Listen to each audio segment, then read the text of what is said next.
Hello! I just wanted to sit down and talk about my top 10 books I read last year.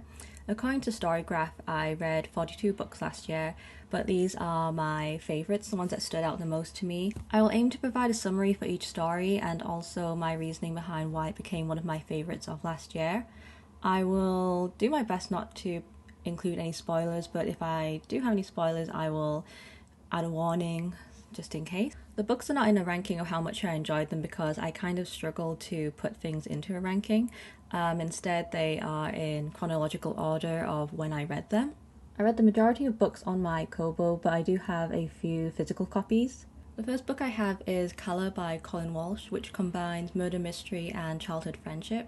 The story is set in Ireland and it focuses on the perspectives of three different characters who all knew the titular character Klara when they were younger, but she vanished when they were younger and it kind of set off a cascade of events. In the modern day, they are actually brought back together because her remains were discovered. And I've seen people say that it starts off quite slowly, which I would agree with. It takes time to show you the setting of the story and also the characters and their backgrounds. So what things were like in the past and also in present day. However, it does reach a point where things start moving quite quickly and new revelations come tumbling out, I would say. And it leaves you turning the page very quickly. It is very exciting, honestly, but it also is quite moving in that you can really see how much the characters in the story loved and cared about Klara, and she lives on in their memories. And everyone to me felt really real.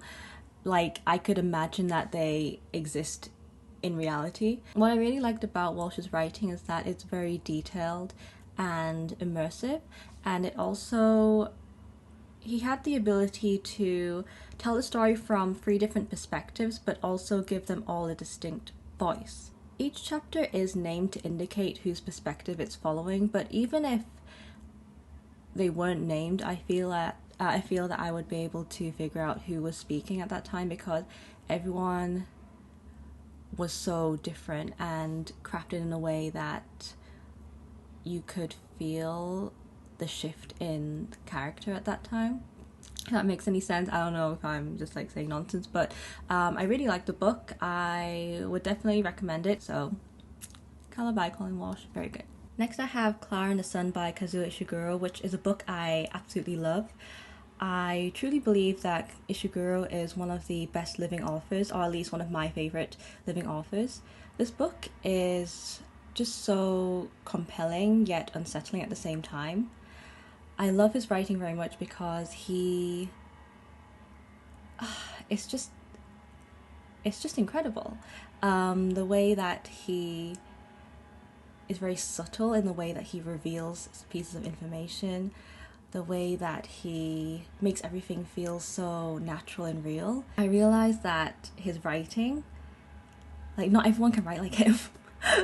I don't know how else to explain it. But yes, in this book, Klara is an artificial friend who is purchased for this young girl called Josie in this world where a lot of children are sickly due to undergoing this procedure that makes them lifted or more intelligent. Because of this, Josie has a quite lonely life where she does have children that she interacts with, but she mostly stays at home by herself and studies. She does have a neighbour who she's friends with, and he's a boy who's ostracised because he has not been lifted. But what I really like about the book is that it's told from Klara's perspective, where she's innocently trying to navigate her existence and trying to do her best as Josie's friend. And there are a lot of ethical questions that arise through the story. So ideas of doing what's best for your children, loss or preparing for loss, and also of course the questions that we have on artificial intelligence. Is Klara really her own being, even though she has been created by humans? Is she able to have her own thought or does everything that she does rely on something that's pre-existing or just what Josie needs or wants? It really had me feeling for Klara, although we acknowledge that Klara is not an actual human being. I really did feel I did feel for her. I really liked her as a character. At one point in the book, I even had to like stop and physically put it down because the revelation at that time just shocked me so much. All in all, I think that this book is brilliant and I really recommend it. Next I have Stay True by Hua Su, which is a heart-wrenching memoir about the bond with and loss of a friend. I really thought that Su's storytelling brought the whole book to life. It showed the natural progression of his meeting and friendship with Ken, and you could really feel how much he cared about Ken. And just thinking about the book right now makes me tear up a bit, actually. It was like replaying memories or glimpses into these memories that they shared with each other. There's a part near the end of the book where he begins addressing Ken directly, and it actually made me cry so hard that I continued crying for maybe 5 more minutes after I finished the book.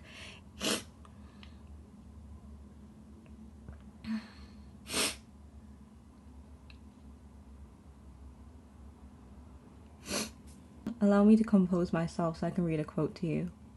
We continue to know our friend, even after they are no longer present to look back at us. From that very first encounter, we are always preparing for the eventuality that we might outlive them or they us. We are already imagining how we may someday remember them.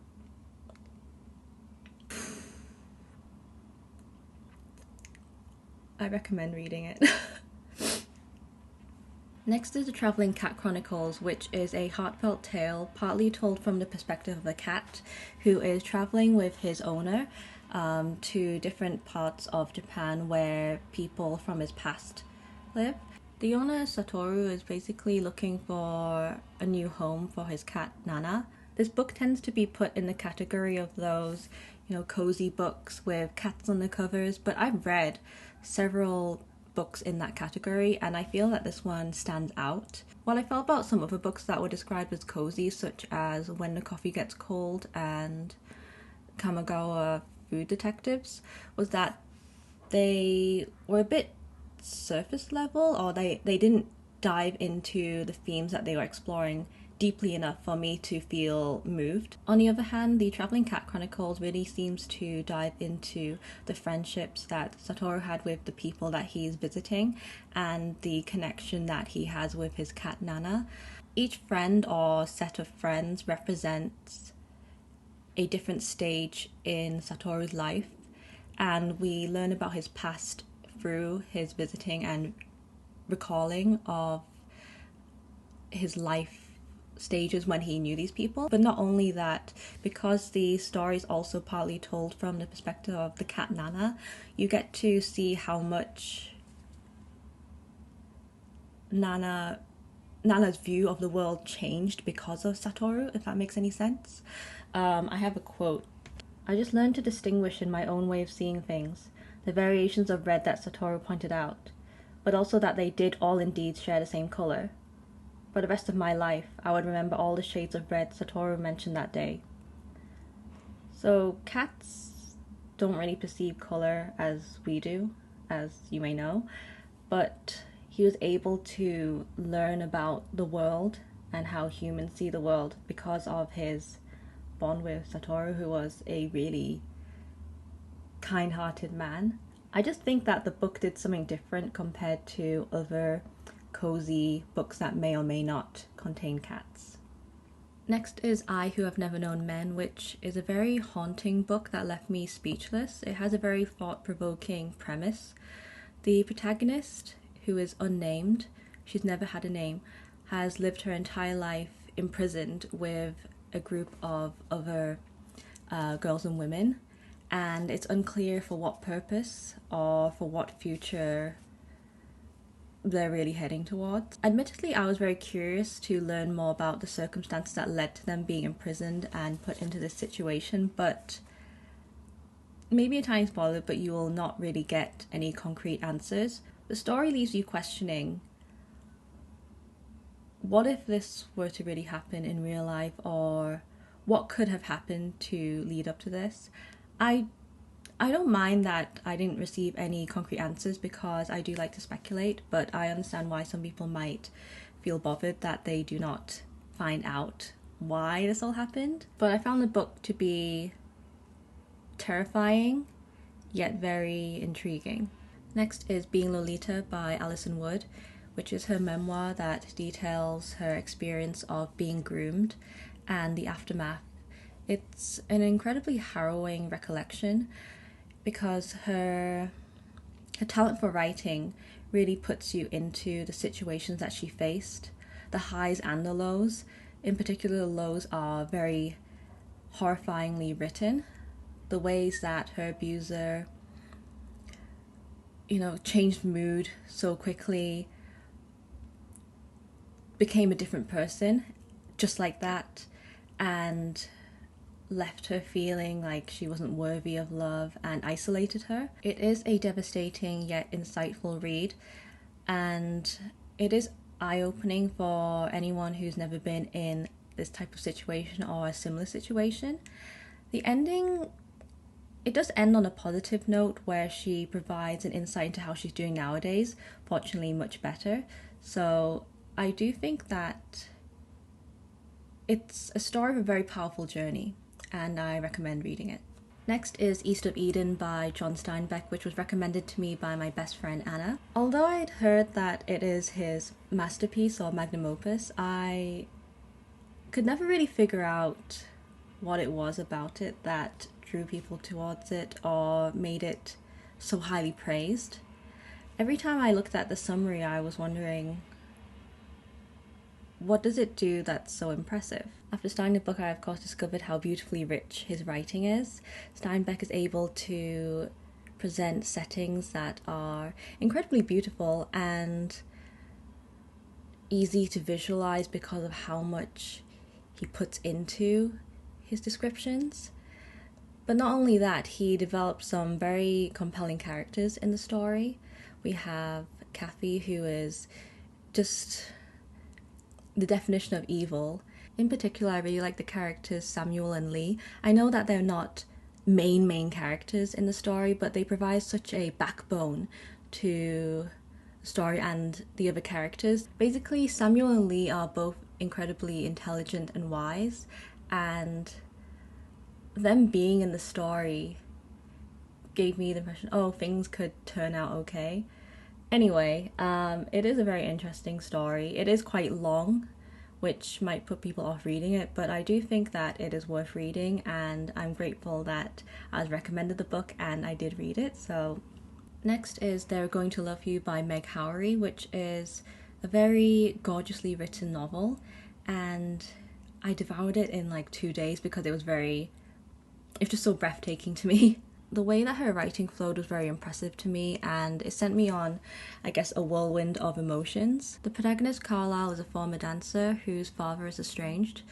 Their relationship fell out some years ago, but she has received news that he's dying and decides to go visit him one last time. But on this journey to going back to see him again, we learn about her past and what led up to, I guess, the fallout of their relationship. The story explores themes of loss, but I think that what stood out the most to me was Howry's writing. The way that she wrote was just so beautiful to me. It was very captivating. I do think that the ending was a bit abrupt. Honestly, there was a bit more potential for more, but I did really like the book and I would recommend it. Next is Lonely Castle in the Mirror by Mizuki Sujimura, which is a book that I didn't expect to be a 5-star from me, but it is. A lot of people have described it as Studio Ghibli-esque, which I would agree with, honestly. It centers around a group of children who have issues with school, and one day the mirrors in their homes start to glow, and then they pass through the mirrors and end up in the lonely castle in the mirror. Each character definitely has their positives and flaws, but I personally came to like all of them very much, and I just really wanted to see the best for all of them. I really wanted them to all, go on to live the lives that they truly wanted. The ending is full of twists, but I felt that all of them worked pretty well, in my opinion. I can see why, however, some people might feel that there were too many twists at the end. I enjoyed the story very much and I felt that it was worth reading. Obviously because I gave it 5 stars. And 10th on my list is Rebecca. This is a book. I will not lie, it took me a little while to get into the book because the beginning, when we're learning about the narrator and she's developing her relationship with Maxim, it felt a little bit slow to me, or not very compelling. However, in the second half of the book I was fully gripped. I just really wanted to find out what would happen. It's essentially a story about a young narrator who meets and falls in love with this older man who is a widower, and they go off to live in his very nice house. The narrator and the home are basically haunted by the death of her husband's previous wife. Not haunted in a ghost way, but haunted, I guess, psychologically.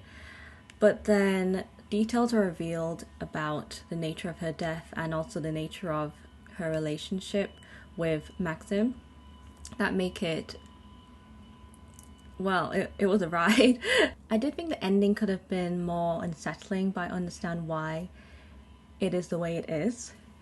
I also like that the narrator remained unnamed the entire time and she was never truly the main star of this book, despite being the narrator. It was always Rebecca.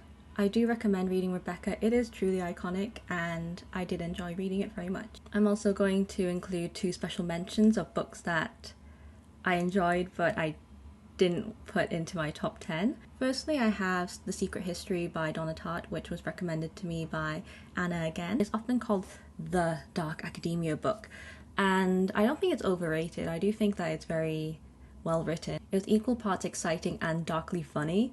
Honestly, it was just a wild ride. I did find it very entertaining and I do think that it's worth reading. Last but not least, my second special mention is The City and Its Uncertain Walls by the Haruki Murakami. The cover is really ugly. Honestly, I haven't read a Murakami book in years. When I was a teenager, maybe around 16 or 17, I used to be very into his books. I used to go to Waterstone's bookshop and get their buy 2 get 1 book offers, and I would just go home with a bunch of his books. But as time passed, I kind of fell out of love with his books. As some people may know, there is the bingo sheet of his very common tropes. That being said, I still greatly respect him as a writer and I do still really love his writing style. So when I saw that the English translation of The City and Its Uncertain Walls was coming out late last year, I really did have interest in reading it. So I picked it up around December, I believe, and I thought it was good. I thought it was a pretty well written book.